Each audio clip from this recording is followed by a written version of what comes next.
Ester, capítulo 1. Foi no tempo de Xerxes, que reinou sobre 127 províncias, desde a Índia até a Etiópia.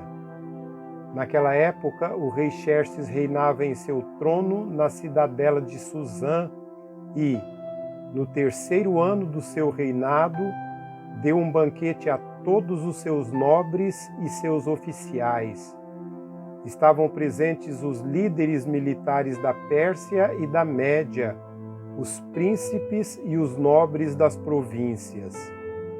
Durante 180 dias ele mostrou a enorme riqueza do seu reino e o esplendor e a glória de sua majestade. Terminados esses dias, no jardim interno do palácio, o rei deu um banquete de 7 dias para todo o povo que estava na cidadela de Suzã, do mais rico ao mais pobre.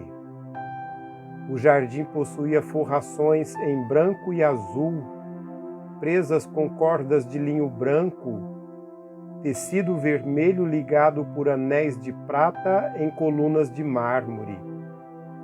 Tinha assentos de ouro e prata num piso de mosaicos de pórfiro, mármore, madrepérola e outras pedras preciosas.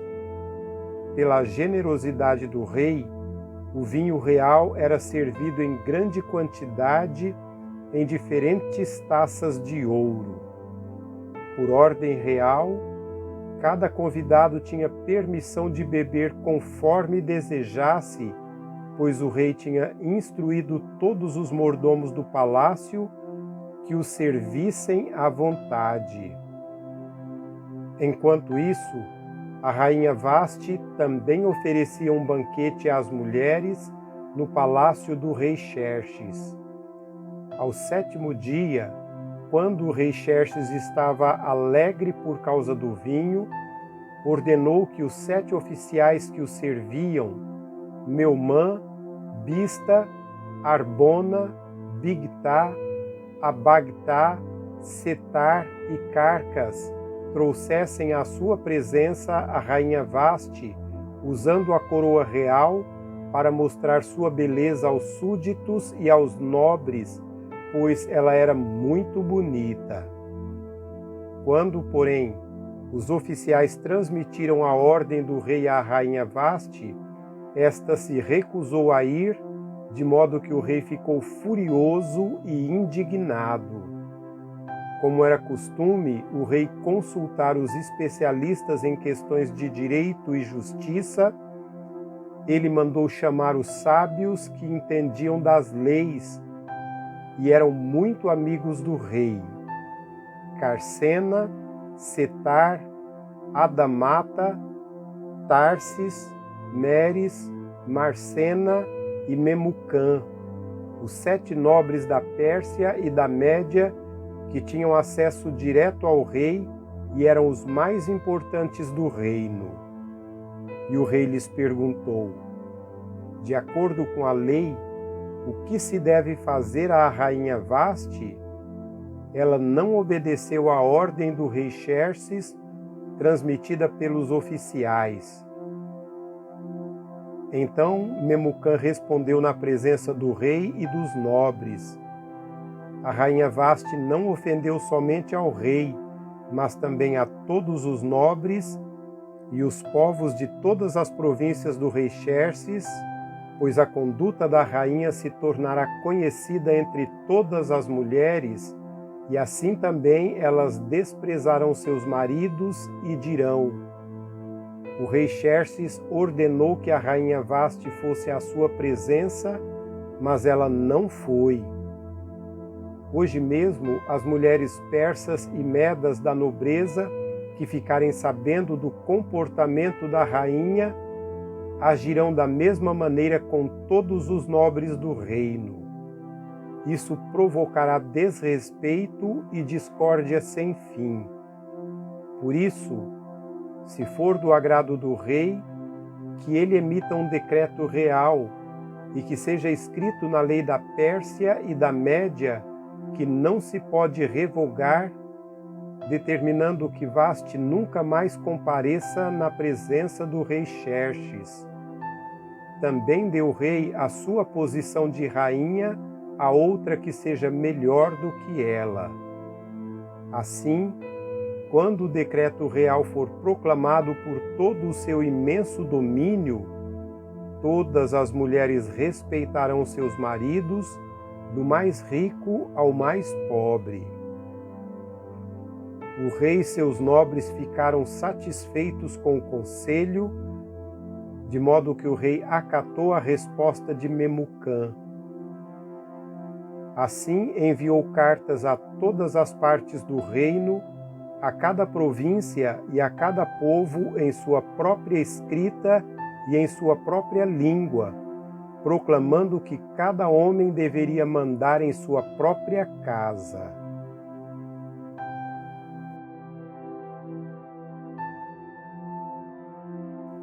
Capítulo 2.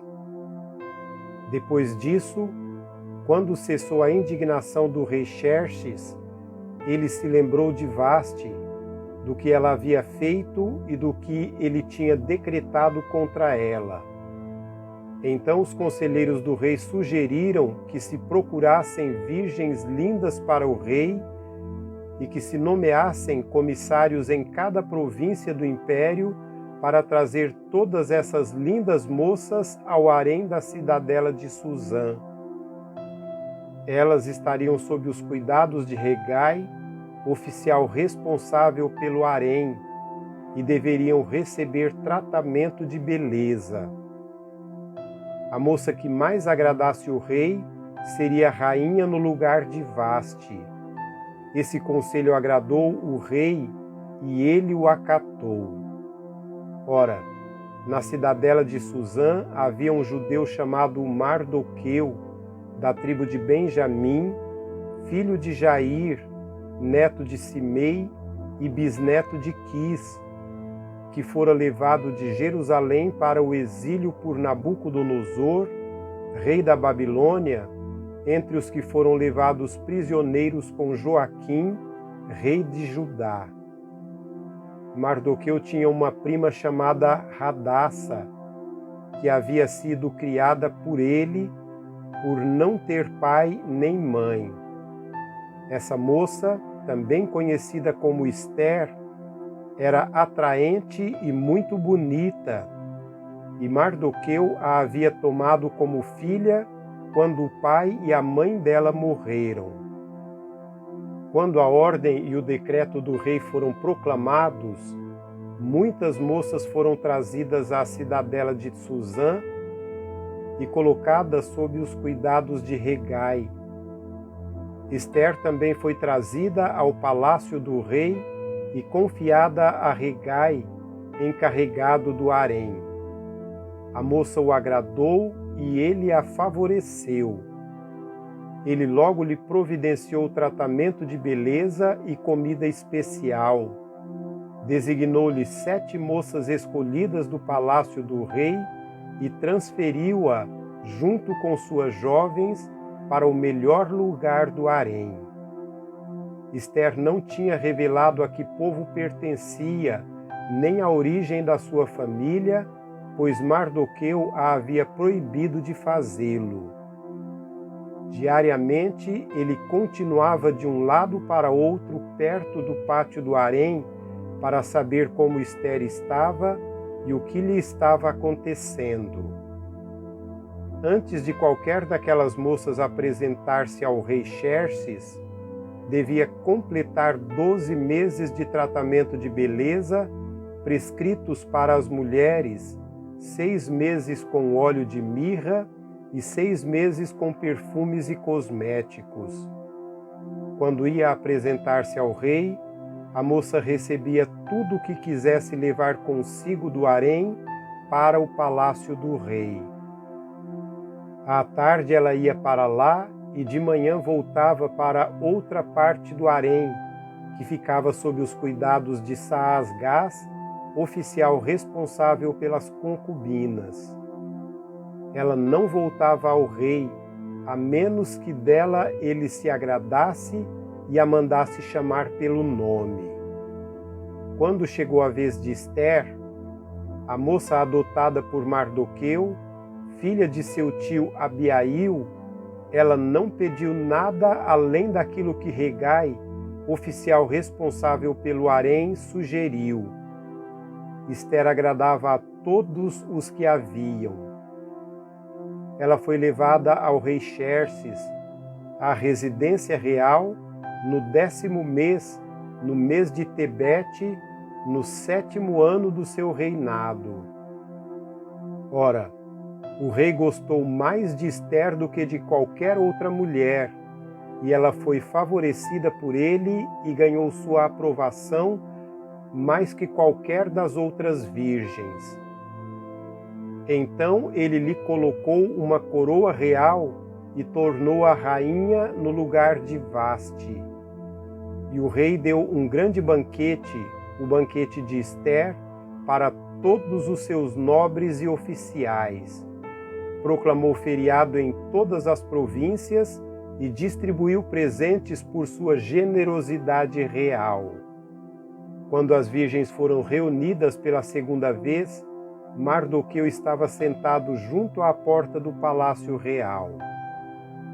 Ester havia mantido segredo sobre o seu povo e sobre a origem de sua família, conforme a ordem de Mardoqueu, pois continuava a seguir as instruções de Mardoqueu, como fazia quando ainda estava sob sua tutela.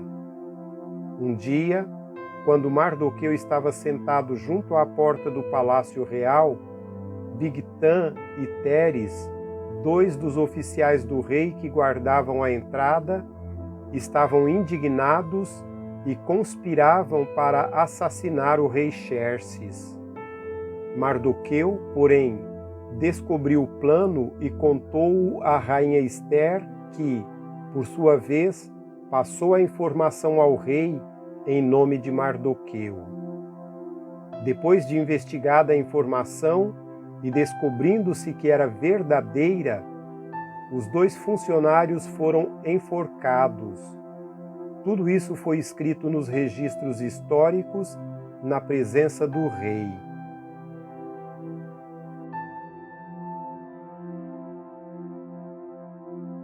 Capítulo 3.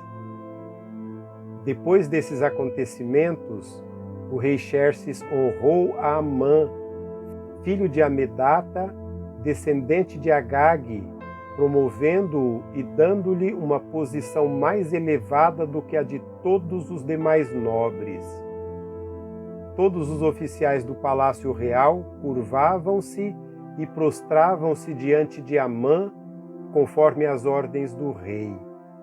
Mardoqueu, porém, não se curvava nem se prostrava diante dele. Então os oficiais do palácio real perguntaram a Mardoqueu: por que você desobedece à ordem do rei?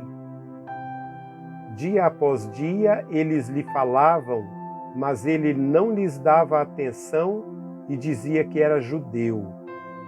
Então contaram tudo a Amã para ver se o comportamento de Mardoqueu seria tolerado. Quando Amã viu que Mardoqueu não se curvava, nem se prostrava, ficou muito irado. Contudo, sabendo quem era o povo de Mardoqueu, achou que não bastava matá-lo.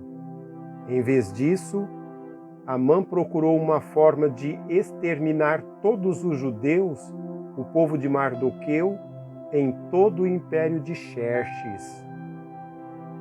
No primeiro mês do 12º ano do reinado do rei Xerxes, no mês de Nissan, lançaram o pur, isto é, a sorte, na presença de Amã, para escolher um dia e um mês para executar o plano, e foi sorteado o 12º mês, o mês de Adar.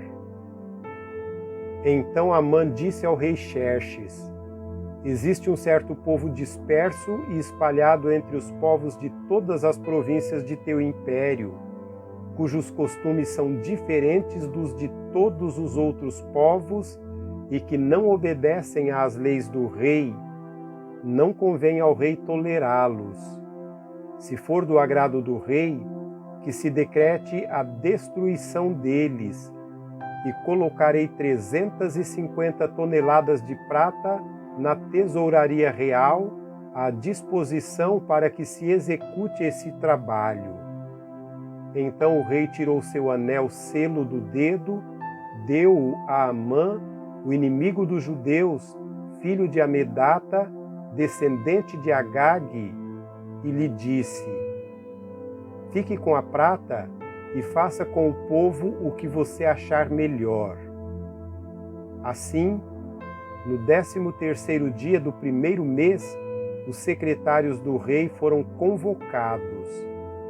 Amã ordenou que escrevessem cartas na língua e na escrita de cada povo aos sátrapas do rei, aos governadores das províncias e aos chefes de cada povo. Tudo foi escrito em nome do rei Xerxes e selado com o seu anel. As cartas foram enviadas por mensageiros a todas as províncias do império, com a ordem de exterminar e aniquilar completamente todos os judeus, jovens e idosos, mulheres e crianças, num único dia, o 13º dia do 12º mês, o mês de Adar, e de saquear os seus bens. Uma cópia do decreto deveria ser publicada como lei em cada província e levada ao conhecimento do povo de cada nação, a fim de que estivessem prontos para aquele dia. Por ordem do rei, os mensageiros saíram às pressas e o decreto foi publicado na cidadela de Suzã. O rei e Amã assentaram-se para beber, mas a cidadela de Suzã estava confusa.